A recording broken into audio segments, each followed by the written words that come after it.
শ্রীরাম জয় জয় রাম। ভগবান রাম হলেন হিন্দু দেবতা, বিষ্ণুর সপ্তম অবতার এবং মহাকাব্য রামায়ণের কেন্দ্রের মূল চরিত্র, যিনি অযোধ্যার রাজা দশরথ এবং রানী কৌশলার পুত্র। সনাতন ধর্মাবলম্বীদের কাছে ভগবান রাম অত্যন্ত জনপ্রিয় দেবতা, যাকে বৈষ্ণব মতে পরম সত্তা হিসেবে গণ্য করা হয়েছে। তেমনই 2026 সালে 27 মার্চ শুক্রবার পালিত হয়েছে রামনবমী। রাম মানে আমাদের অন্তরের দীপ্তি, আত্মার আলো। রাম মানে আলো, বি মানে বিশেষ। আমাদের হৃদয়ের আলোকে রাম বলা হয়। এই রামনবমীর দিনটি এই দিব্য অন্তরের আলোর উদযাপন করার দিন। যেহেতু হিন্দু ধর্মের রামনবমীর বিশেষ তাৎপর্য রয়েছে, প্রতি বছর চৈত্র মাসের শুক্লপক্ষের নবমী তিথিতে এই উৎসবটি পালিত হয়ে থাকে। কিংবদন্তি অনুসারে ভগবান রাম নবম দিনে দুপুরে জন্মগ্রহণ করেছিলেন। তাই বিশেষ করে আপনারা এই শুভ দিনে অর্থাৎ 2026 সালের 27 মার্চ শুক্রবার এই শুভ দিনে অবশ্যই রামনবমী ব্রতটি পালন করবেন। কিন্তু বিশেষ করে আপনার পরিবারের সুখ সমৃদ্ধি ভরে রাখতে চাইলে বিশেষ করে এই রামনবমীর দিন অবশ্যই এই ক্রিয়াকলাপটি করতে পারেন, যার ফলে ভগবান রামের আশীর্বাদ বর্ষিত থাকে। এবং ভুলেও চৈত্র মাসের শুক্লপক্ষের নবমী তিথি অর্থাৎ রামনবমীর দিন বাড়ি থেকে এই 5টি জিনিস কাউকে দান করা উচিত নয়, যেগুলো দান করলে পরিবারের অমঙ্গল লেগেই থাকে। বিশেষ করে অবশ্যই শ্রবণ করবেন 2026 সালের 27 মার্চ শুক্রবার পালিত হয়েছে রামনবমী। এই দিনটি অনেক ভক্তদের কাছে অত্যন্ত শ্রদ্ধার সাথে পালিত হবে। তা অবশ্যই ভিডিওটি আপনারা শুরু থেকে শেষ পর্যন্ত ভক্তি সহকারে শ্রবণ করবেন। আর চ্যানেলে নতুন হয়ে থাকলে দয়া করে চ্যানেলটিকে সাবস্ক্রাইব করবেন, লাইক করবেন, কমেন্টে ভক্তি ভালোবাসা শ্রদ্ধা দিয়ে জয় শ্রীরামের জয় লিখে দিতে ভুলবেন না। এই শুভ দিনটিতে অবশ্যই ভিডিওটি আপনারা শুরু থেকে শেষ পর্যন্ত ভক্তি সহকারে শ্রবণ করুন। রামনবমী তার প্রকৃত অর্থে অশুভের ওপর শুভের প্রতীক, বরং অধর্মের ওপর ধর্মের বিজয়ের প্রতীক। রামনবমী সূর্যের গুরুত্ব নির্দেশ রয়েছে। ভগবান রামের বংশকে সূর্যবংশী বলা হয়, যার অর্থ সূর্যের বংশধর। এই শুভ দিনে ভক্তদেরকে অবশ্যই সূর্যকে জল নিবেদনের মাধ্যমে দিনটি শুরু করতে হয়। অনেক ভক্ত এই রামনবমীর দিনে ব্রতটি পালন করে ভগবান রামের পুজো করেন। ভক্তরা রামায়ণের মতো ধর্মগ্রন্থ ও বই থেকে স্তোত্র পাঠ করে ভগবান রামের কাছে প্রার্থনা করেন। বাড়িতে পুজো অর্চনা করার পর অনেক পরিবার ভগবান রামের মূর্তি পুজো করতে মন্দিরে যান। 2026 সালের রামনবমী কবে পড়েছে? এই বছর নবমী তিথি 2 দিন পড়ায় রামনবমীর তারিখ যথেষ্ট বিভ্রান্তি রয়েছে অনেক ভক্তদের কাছে। চৈত্র মাসের শুক্লপক্ষের নবমী তিথি শুরু হবে 26 মার্চ সকাল 11:46। চৈত্র মাসের শুক্লপক্ষের নবমী তিথি চলবে 27 মার্চ সকাল 10:07। রামায়ণ অনুসারে ভগবান রামের জন্ম হয়েছিল দুপুরে, তাই 2026 সালের 26 মার্চ রামনবমী উদযাপন করা মঙ্গলজনক হবে। এছাড়াও উদয় তারিখ অনুসারে 2026 সালের 27 মার্চ রামনবমী উদযাপিত হবে। চৈত্র মাসের শুক্লপক্ষের নবমী তিথি যেহেতু সকাল 10:07 শেষ হচ্ছে, অতএব রামনবমীর মধ্যাহ্নের শুভ সময় হবে সকাল 11:13 থেকে দুপুর 1:41 মধ্যে। এই দিনের মধ্যাহ্নের মুহূর্ত হলো দুপুর 12:27 পর্যন্ত। অর্থাৎ রামনবমীর পুজোর শুভ মুহূর্ত হচ্ছে 26 মার্চ। রামনবমী উদযাপন শুভ বলেই মনে করা হয়, কারণ নবমী তিথিটি দুপুরে পড়বে। এই দিনে রামনবমীর মধ্যাহ্নের শুভ সময় হবে সকাল 11:13 থেকে দুপুর 1:41 পর্যন্ত। অযোধ্যায় রামনবমী পালিত হবে 26 মার্চ বৃহস্পতিবার, কারণ সেই দিন নবমী তিথি দুপুর বেলা। অবশ্যই আপনারা শ্রবণ করবেন রামনবমী উৎসবের উপবাসের সঠিক নিয়ম কী রয়েছে, কিভাবে উপবাস থাকবেন এবং কি কি কাজ করলে পরিবারের সুখ ভরে আসবে। বিশেষ করে এই রামনবমীর দিন কোন কোন জিনিস দান করা থেকে আপনার পরিবারে এড়িয়ে চলবেন, যেগুলো দান করলে পরিবারের অমঙ্গল বা ক্ষতি হতে পারে। তাই বিশেষ সতর্কতার মাধ্যমে দিনটি অতিবাহিত করবেন। রামনবমী উপবাস করা ভক্তি এবং সঠিক নিয়ম এবং সর্বদাই ভগবান বিষ্ণুর সপ্তম অবতার ভগবান রামকে স্মরণ করতে হবে।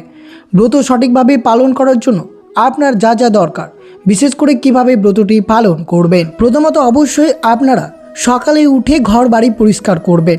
স্নান করে অবশ্যই আপনারা প্রথমে সূর্যদেবকে জল অর্ঘ্য করার মাধ্যমে দিনটি শুরু করতে হবে। এরপর অবশ্যই রামনবমী ব্রত করার জন্য সংকল্প করতে হবে, পুজো শুরু করতে হবে। শ্রীরামচন্দ্র, মাতা সীতা, লক্ষ্মণ, হনুমানজির মূর্তি থাকলে তা অত্যন্ত শুভ হতে পারে এবং সেই ভগবানদের পুজো করবেন। শ্রীরামচন্দ্রকে তুলসী পাতা পদ্মফুল অর্পণ করা শুভ বলেই মনে করা হয়। ভক্তরা অবশ্যই এই শুভ দিনে এই দিন সম্পূর্ণ নির্জল উপবাস অথবা সারাদিন নিরামিষ, বিশেষ করে আপনারা সাবুদানা, ফল, দুধ গ্রহণ করে ব্রতটি পালন করতে পারেন। এই শুভ দিনে অর্থাৎ এই রামনবমীর দিন ওম রামচন্দ্রায় নমঃ 108 বার মন্ত্রটি জপ করতে পারলে তা শুভ হতে পারে এবং রামায়ণ, রামচরিতমানস বা রাম রক্ষাস্ত্র পাঠ করবেন। এদিন অবশ্যই ভোগ আরতির মাধ্যমে দিনটি অতিবাহিত করতে হবে। রামচন্দ্রকে ভোগ নিবেদন করবেন, যেমন ক্ষীর বা মিষ্টি। শেষে আরতি করবেন। পরের দিন সকালে দশমী তিথিতে পুজো সম্পূর্ণ করে উপবাস বা পারণ ভঙ্গ করতে হবে। কিন্তু মনে রাখবেন, এই রামনবমী ব্রত পালনের সময় এই দিনে ভুলেও পেঁয়াজ, রসুন বা শস্য জাতীয় খাবার, আমিষ আহার গ্রহণ করা চলবে না। সেই বিষয়ে আপনাদেরকে মনে রাখতে হবে। রামনবমী ব্রতটি আমরা যদি পালন করি, আমাদের জীবনে সুখ, সমৃদ্ধি এবং পরিবারের মধ্যে সুসম্পর্ক বজায় থাকে। রামনবমী যেহেতু অশুভ শক্তির বিরুদ্ধে ন্যায়ের জয়ের প্রতীক, এই ব্রত পালন করলে জীবন থেকে নেতিবাচকতা শক্তি দূর হয়। এদিনে নিষ্ঠার সাথে পুজো এবং উপবাস করলে জীবনের সমস্ত বাধা দূর হয় এবং মনস্কামনা পূর্ণ হয় বলে বিশ্বাস রয়েছে। উপবাসের মাধ্যমে আপনাদের শরীরে মনের শুদ্ধি ঘটে, ভক্তি বাড়ে এবং সংসারে দুঃখ কষ্ট দূর হয়, পরিবারে সুখ শান্তি বজায় থাকে বলে বিশ্বাস করা হয়।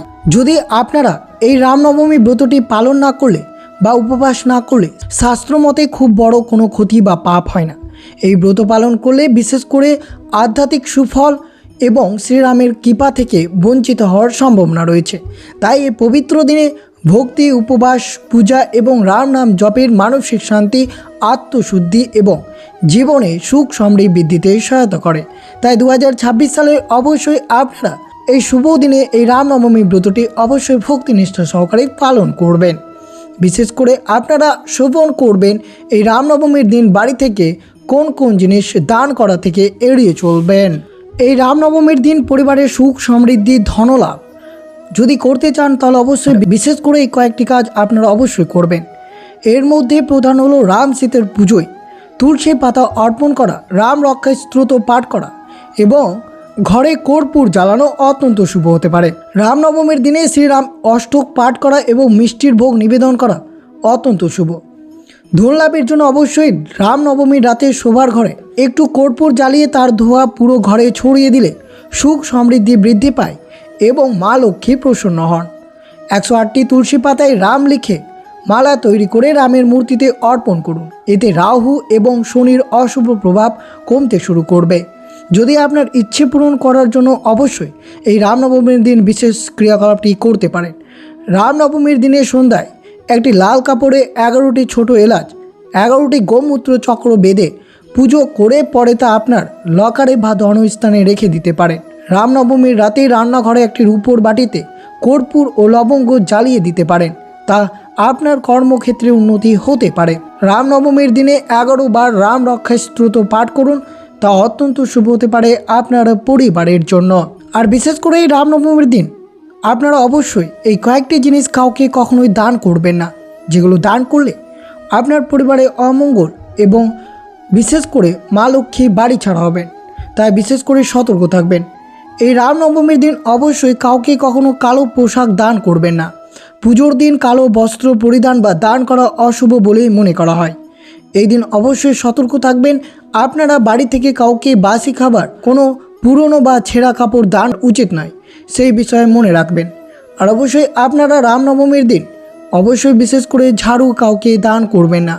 যদি দান করেন তাহলে অবশ্যই বিশেষ করে মন্দির বা কোনো শুভ জায়গায় দান করতে পারেন। এই দিনে ঝাড়ু কিনে ঘর পরিষ্কার করা বা কোনো মন্দিরে দান করা যেতে পারে, এটি অত্যন্ত শুভ হতে পারে। তাই রামনবমীর দিন ঝাড়ু দান করা উচিত নয়, এটি অবশ্যই বিশেষ করে আপনাদেরকে মেনে চলতে হবে। এই দিন অবশ্যই বিশেষ করে ঝগড়া বিবাদ এড়িয়ে চলবেন। এই দিনে ক্রোধ সংবরণ করা বা সবার সাথে ভালো আচরণ করা বিশেষ। এই দিন অবশ্যই বাসি ফুল ব্যবহার করবেন না। পুজোর সময় বাসি বা শুকনো বা ঝরে পড়া ফুল ব্যবহার করা উচিত নয়, এই বিষয়ে মনে রাখবেন। যদি পুজোর প্রদীপ কোনো কারণে নিভে যায় তবে সেটি পুনরায় না জ্বালিয়ে নতুন প্রদীপ ব্যবহার করা উচিত। এই দিনটি ভগবান রামের জন্মতিথি, তাই এই দিন অত্যন্ত শুভ এবং ভক্তির মাধ্যমে এই দিনটি আপনাকে অতিবাহিত করবেন। এই দিন অবশ্যই কোনো লোহর জিনিস দান করা এড়িয়ে চলবেন, যেহেতু রামনবমী অত্যন্ত শুভ সাথে পালন করা উচিত। সর্বদাই মনে ভক্তি এবং সর্বদাই ভগবান বিষ্ণুর সপ্তম অবতারকে অবশ্যই এই দিনে শ্রদ্ধা করা উচিত। তা অবশ্যই 2026 সালের 26শে এবং 27শে মার্চ এই 2 দিন অবশ্যই আপনারা পরম ভক্তির সাথে দিনটি অতিবাহিত করবেন। দেখবেন পরিবারের সুখ সমৃদ্ধি এবং মঙ্গলে ভরে থাকবে। তাই আপনারা এই শুভ দিনটি অবশ্যই শুভভাবে কাটাবেন, যা রামনবমী নামে পরিচিত। তো এই ছিল ভিডিওটি ভালো লাগলে অবশ্যই চ্যানেলটিকে সাবস্ক্রাইব করবেন, লাইক করবেন, কমেন্টে ভক্তি ভালোবাসা শ্রদ্ধা দিয়ে জয় শ্রীরামের জয় লিখে দিতে ভুলবেন না এই শুভ দিনটিতে। অবশ্যই ভিডিওটি আপনাদের জন্য অত্যন্ত শুভ হয়েছিল, তাই ভিডিওটি অবশ্যই আপনার আত্মীয় ভক্ত বা বন্ধুদের সাথে অবশ্যই শেয়ার করবেন। সুস্থ থাকবেন, সতর্ক থাকবেন। জয় শ্রীকৃষ্ণ, রাধে রাধে।